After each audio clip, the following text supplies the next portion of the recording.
Okay, so we are on chapter 25. They are still at the party. Let's get started. Evangeline was not too proud to admit that she was easily dazzled. She liked pretty stories and pretty things, and this young man was far more than just pretty. "I'm sorry," she said, and she couldn't even feel embarrassed that she was breathless. His voice was deep and his handsome face was touched with a smile that widened as he said, "It's entirely my fault. I was hoping to bump into you, and I may have been a little too eager." He reached for her hand, and Evangeline felt a sudden thrill. He wore a ring, a shining, roughly cut black jewel, a powerful thing that looked as if it could have been enchanted. She waited to feel a zing of magic from his ring as he took her fingers and brought them to his lips, but there was merely the gentle tingly feeling that came from being appraised by someone who found her attractive. "I'm Merrimack of House Redthorn," he said. "I'm Evangeline." "And I'm Jax," Jack said, appearing beside Evangeline, no longer wearing the smile he shared with the Darling girls. "How's your new wife, Merrick?" The young man blanched. "She passed last autumn." "How tragic." Jack's voice was all false surprise. "Didn't your previous wife pass the autumn just before that one?" "She did. I've had quite bad luck," Merrick bit out. "Well, then it's probably best you not pass it on to Evangeline." Jackson grabbed her arm. She started to object, but before she could finish, Merrick Redthorn was gone. Evangeline glowered at Jax. "You're welcome," he said smugly. "You didn't have to scare him away. I wasn't going to marry him." "Good, because if you did, you'd be dead next autumn." He dropped her arm. Evangeline gritted her teeth. Of course, Jax could flirt with girls, but she couldn't even talk to a man. "I'm already married, Jax. I was speaking to Merrick because he had a ring with a stone. Everyone in here has a ring." "You don't." "In case you've forgotten, I am not everyone, little fox." His eyes dropped to her lips, searing her mouth with one sharp look and instantly reminding her of what he could do with a single kiss. Evangeline bit down on her lip, just to taunt him back. Something primal flashed behind Jack's eyes. Desire or anger, she couldn't quite tell. All she knew was that her mouth felt swollen from the force of his gaze and the inescapable sense that he wished to be the one biting down on her lip instead. And for a second, she wondered what that would be like. She imagined him taking her lips right there in the middle of the party, tangling his fingers through her hair, holding her close while everyone watched. She tried to shove the idea away, but it seemed she wasn't fast enough. Jack's mouth kicked up as if he knew what she'd been thinking, and then his gaze plunged lower, moving from her lips to her neck until it rested on the swell of her breast, while her heart was suddenly pounding. Laughter trilled in the background and glasses clinked together, but it sounded much farther away than it should have. Evangeline could no longer feel the crushing warmth of all the guests. There was only Jax. He watched her the way you weren't supposed to watch someone when they knew that you were looking, bold and unabashed and utterly inappropriate. "You're looking a little hot, little fox. Perhaps you should step outside." Wait. Okay, wait. "Perhaps you should step outside while I keep searching for the stones." His eyes left hers and landed once again on the young woman with the moonlight hair, who was now surrounded by half a dozen young men who were practically salivating. "She looks a little magical. I think I'll start with her."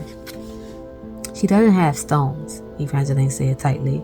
"What about—" She tossed a look in the other direction right as Lala arrived on the arm of a young man who must have been Lord Robin Slaughterwood. He had wild red hair, 2 swords strapped to his waist, and a laugh that carried across the hall like celebratory music. We should greet Robin and Lala." Jack's gaze immediately darkened. "We need to keep searching for the stones." "I know. That's why we should say hello. Look at the way people respond to Robin. He could have the merch stone." Evangeline didn't actually see any stones on Robin. Even his family ring appeared to be made of metal instead of gems, but his wide grin was infectious. As he and Lala worked through the crush, they left a trail of laughter. Within seconds, the party seemed more alive. Conversations grew louder, smiles notched wider. Goblets practically leaped from a serving platter into hands. "It's also a polite thing to do," said Evangeline. Jack sighed reluctantly. Evangeline imagined that was as close to a yes as she received. A moment later, they were cued to greet the happy couple. Lala, of course, embraced Evangeline immediately. "I knew that dress would be a dream on you. You look ravishing, my friend." "So do you," Evangeline said. Lala was always radiant, and tonight was no exception. She wore a series of gold and pearl headbands that dripped even more pearls and gold into her long, dark hair, making it look like ocean treasures. Her eyes were lined in gold as well, but her dress was oddly plain. Lala had changed from her dazzling sequin gown into a sedate burgundy dress with long, conservative sleeves that covered up the vibrant dragon fire tattooed on her arms. Evangeline might have thought it had something to do with Robin because he didn't approve of tattoos, but he didn't seem to have a disapproving disposition, and he had a sword tattoo along his forearm, so that could not be it. "This is my fiancé." Lala looked up at Robin adoringly, and he smiled down on her with all the gentle focus of someone very much in love. And it didn't appear to have anything to do with a magical stone. Now that they were close, she could see for sure that Robin wore no gems. As he turned to Evangeline, his grin shifted from affectionate to delighted. "Finally, the infamous Evangeline Fox. Lala has told me the stories aren't true, but I've loved hearing them." Robin wrapped her in a bear of a hug, briefly robbing Evangeline of breath before he set her free back on the ground. "You are very welcome to my home." "Thank you for inviting me, and congratulations on your engagement. I'm so very happy for both of you." "As I am," Jax drawled. Robin turned to him. "I don't believe we've had the honor of meeting." "This is Lord Jax," Lala inserted. "Lord Jax," Robin repeated, still smiling, but looking vaguely perplexed. "Which house are you from?" "I'm from a very old house." Jax took a sip from his goblet. "Everyone in my family died a long time ago." Lala's smile fell away. For a second, she looked as if she could have strangled Jax with her small hands, but instead, she slipped an arm through Evangeline's. "Shall we start the procession to the dining table? I don't know about all of you, but I'm famished." This put a smile back on Robin's face, but Evangeline felt unsettled as she and Lala started toward a long table laid out with a lavish feast. There were cooked swans, stuffed goat's heads, and what looked like a baked rooster riding atop a cooked pig. Evangeline lost sight of Jax in the procession, but she couldn't stop thinking about what he said. "I'm from a very old house. Everyone in my family died a long time ago." He could easily have been talking about the Valors. All of them were dead, but then so was everyone from House Merrywood. It was tempting to ask Lala about the comment, but her friend had looked so unsettled. Evangeline didn't have the heart to bring it up. And it was probably better if tonight Evangeline focused on finding the missing stones, not Jack's past. Although she couldn't shake the feeling that Jack's mysterious past was the entire reason he wanted to open the Valerie art. Next scene. During dinner, Evangeline found herself separated from Jax. He was at the other end of the table, seated next to the Darling sisters. He seemed to be in good humor again as he tossed an apple and winked at the tallest Darling girl who touched his cheek before. She giggled loudly. Evangeline averted her gaze, determined to return to her search for the stones, but she couldn't seem to focus on anything except the sound of the Darling girls giggling. It trilled down the table, so light and bright Evangeline swore it made the glassware chime. It also made something terrible twist inside of her, something a lot like jealousy. Or maybe it truly was jealousy, as much as Evangeline was loath to admit it. She didn't want to feel envious for Jack's attention. She didn't want to wish that he would try to make her laugh. instead of constantly tormenting her. But the feeling was so powerful, so strong, so Evangeline suddenly remembered the last time she felt emotions this intense. It had been when the luck stone was present. Perhaps this meant another arc stone was near. She recalled then what Jax had said when he had warned her about the stones. People were killed to hold on to their youth. It could also bring about jealousy. That was it. The youth stone must be close. Evangeline felt a wave of relief. She wasn't actually jealous. She was just feeling the effects of the youth stone. This was probably what Jax had been feeling too, whenever he stepped in to prevent her from talking to other young men. Evangeline's eyes darted around the people sitting near her. On her right sat Almond Frogley, who focused on his mead and didn't so much as twitch her way. To her left, the seat was still empty. There was just a wooden place card for someone named Petra Youngblood. That would be me. The young woman with the moonlight hair glided into the empty chair. Evangeline stiffened. She felt instantly guilty about it. She had no reason to dislike this Petra Youngblood. It was jealous and petty, undoubtedly another side effect of the youth stone. Doing her best to shove the feelings aside, Evangeline said, "It's lovely to meet you. I'm Evangeline. I think everyone here knows that," Petra said with a conspiratorial wink. She was friendlier than Evangeline would have imagined. As they chatted, it became easier to shove aside any lingering feelings of jealousy. In fact, after a few minutes, Evangeline was suddenly struck with a peculiarly familiar feeling that she and Petra had met before, or at the very least crossed paths prior to tonight. "Were you at my wedding?" "Oh no," Petra laughed softly. "I'm a Youngblood." "I'm sorry, I'm not familiar with that name." "Exactly," Petra said wryly. "People like me who aren't from one of the great houses don't get invited to royal weddings in Valorfell. I'm lucky to have been asked here. It didn't really look that way to me, given how all the gentlemen seemed to respond to you." Evangeline regretted the petty words as soon as they were out. But Petra only widened her pretty smile. "It seems you're not as naive as they say, after all. Although, perhaps you should pay a little more attention to the gentleman you came here with." Petra's eyes slowly swept around all the lords and ladies at the table until she eventually paused at the far end where Jax was gone. His seat was vacant. All that remained was an apple core left on his otherwise empty plate. The seat beside his was empty as well, the one where the tall, darling girl had been. Evangeline felt her stomach drop. She hoped that Jax hadn't snuck off with these girls to do what Evangeline suddenly feared he might do. But he wouldn't do that. He couldn't do that. He promised not to kill anyone.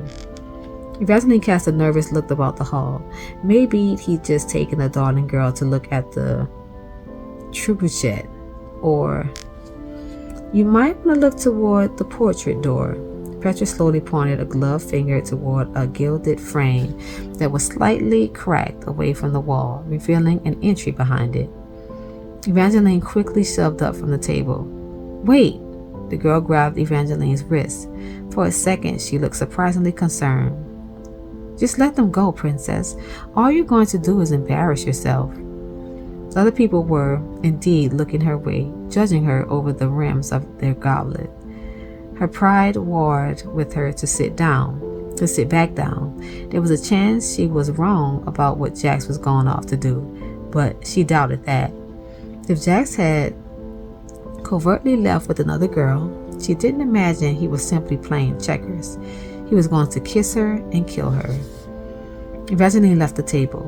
Her stomach churned as she made her way to the edge of the boisterous dining hall and reached the gilded frame that had been pulled away from the wall. The portrait inside the frame was of Glendora Slaughterwood, wearing an embroidered red gown covered in broken hearts and a smile that looked sad as she watched Evangeline slip through the secret door. The corridor on the other side was spiderwebbed and dim, and it smelled of secret tryst, musky and more than a little smoky from the torches jutting out of the walls. Between the flames, she caught glimpses of words carved over and over into the stone. Glory in death, glory in death, glory in death. Evangeline hugged her arms to her chest. She wasn't sure what this place was, but she didn't like that even the walls seemed to be encouraging Jax. Jax, she cried silently. There was no response. Jax, she tried again. If you can hear me, I'm asking you to stop whatever you're doing. Nothing. Just the brush of her slippers against the aged stones. And then her ears caught the thrum of Jack's seductive voice saying soft things in the dark. Her chest felt tight. She couldn't determine what he said, but Evangeline knew the low cadence of his voice. She sped around the corner, nearly ripping the slit of her skirt in her haste. The torches gleamed brighter and the smoke grew thicker, swirling around Jack's golden hair as he dipped his head toward the darling girl. Her neck was arched and her eyes were closed. Evangeline's blood rushed to her ears as she watched Jax trace the girl's lower lip before. "Stop!" she shouted. The girl opened her eyes with a gasp. Jax was slower to move. He left his fingers on the girl's open mouth as he took his time dragging his hooded eyes to Evangeline. "Your timing is terrible, little fox. I can't believe you were going to kiss her." Evangeline seethed silently. Jax lifted a cavalier shoulder and said in a silent voice only Evangeline could hear, "The dinner was getting boring." "You really do have terrible luck with boys, don't you?" The darling girl gave Evangeline an unconvincing frown, the kind that somehow looked like a smile, as if she loved the idea of Evangeline having horrid luck with boys. For a second, it was tempting to turn away and leave this girl with Jax to let her see who actually had wretched luck with boys, since she clearly had no idea who the boy she was about to kiss really was. Evangeline instantly felt ashamed for even having the thought, yet it still wasn't easy to look the girl in the eye and say, "You need to go right now. I think I'm comfortable where I am. You're the one who doesn't belong, princess." She snickered as her hand moved to Jack's chest and boldly undid one of his buttons. Evangeline's heart twisted again. She didn't want to feel this. She didn't want to feel anything for Jax, and she especially didn't want to be jealous of this girl he was about to kill. But jealousy wasn't a reasonable emotion. All it saw was another girl being wanted and touched. She told herself it was just the Ute stone, but they were far from the party now, and this girl wasn't wearing any gems. She had a tiara on earlier, but it had been discarded. "You should go," Jax echoed in Evangeline's thoughts. "I'll clean this up when I'm done." His eyes met hers, more black than blue in the torchlight, and utterly unmoved as the darling girl undid another button. "How can you be so unfeeling?" Evangeline thought. Jax stroked the darling girl's cheek, his eyes still on Evangeline. "How can you keep mistaking me for someone who cares?" "Go ahead then." Evangeline crossed her arms over her chest. If he could be terrible, she could be stubborn. "Let's see if your kiss is really worth dying for." Torch lamps flickered and Jack's gaze darkened. "What's she still doing here?" the girl moaned. She reached for another one of Jack's buttons. He grabbed the girl's hands by the wrist and shoved her away. "What are you doing?" she screeched. Jack sighed. "Go back to dinner, Giselle. Flirt with someone else until you find a nice husband." "But you said—" "I lied." He cut her off.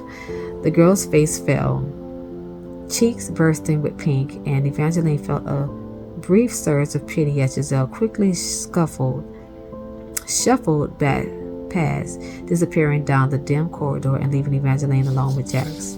"Happy now?" He took a threatening step toward her. Evangeline resisted the urge to take a step back. She didn't think she'd move, but the cold wall was suddenly at her back, and Jax was so close and so much taller than she ever realized. She had to tilt her head to meet his heartless eyes. "You told me you wouldn't kill anyone." "No," he said. "You told me I wouldn't kill anyone. I told you that was a terrible plan." "But you didn't need to kill her," Evangeline argued. "What do you know about what I need?" Jack's long fingers grazed the slit of her skirt. She swallowed, aghast. touch had to be an accident. He flashed a dimple as his fingers moved under the fabric, stroking her bare thigh as he gently parted the slit in her skirt. This definitely wasn't an accident. The tips of his fingers were soft, deceptively gentle as they traveled higher and higher. She told herself to pull away. This was Jax, and he was evil. His hand was definitely doing wicked things, but the racing of her heart didn't feel like fear just then. The rush of her blood and the tingling of her skin felt good. He felt good. His touch was clearly making her delusional. Evangeline really needed to push him away, but she grabbed his shirt instead, fisting the fabric in her hands. He smiled, only it wasn't kind. It was like the wicked end of a fairy tale, all sharp teeth that glinted under the torchlight. This was a mistake, a dangerous mistake. She reminded herself that he just touched another girl, but it was hard to care when he knew exactly how to touch her, how to make her feel like she was the one he wanted all this time. His other hand slowly reached for her hip and hitched it up over his. Her breath caught in her throat. Still think you know what I need? He pressed in closer, lips nearly grazing her jaw and sending a shiver over her skin. As he whispered, I'm not a human, Evangeline, and I'm not your friend or your husband or your lover. I never said you were, she breathed. Then don't try to make me act like it. It doesn't end well. The fingers under her skirt turned rough and something vicious flashed in his eyes, enough to make her finally feel a spike of fear. This doesn't end well. His fingers pressed harder. Evangeline gasped, and at last she pushed him away. There is no this. I'm married. Jax ran his fingers over the smirk playing on his lips. You keep saying that, little fox, as if it's something I should care about. A heartbeat later, he was gone. That was interesting. That was long. That was interesting. They had some cute parts in there. Okay, until next time. Good night.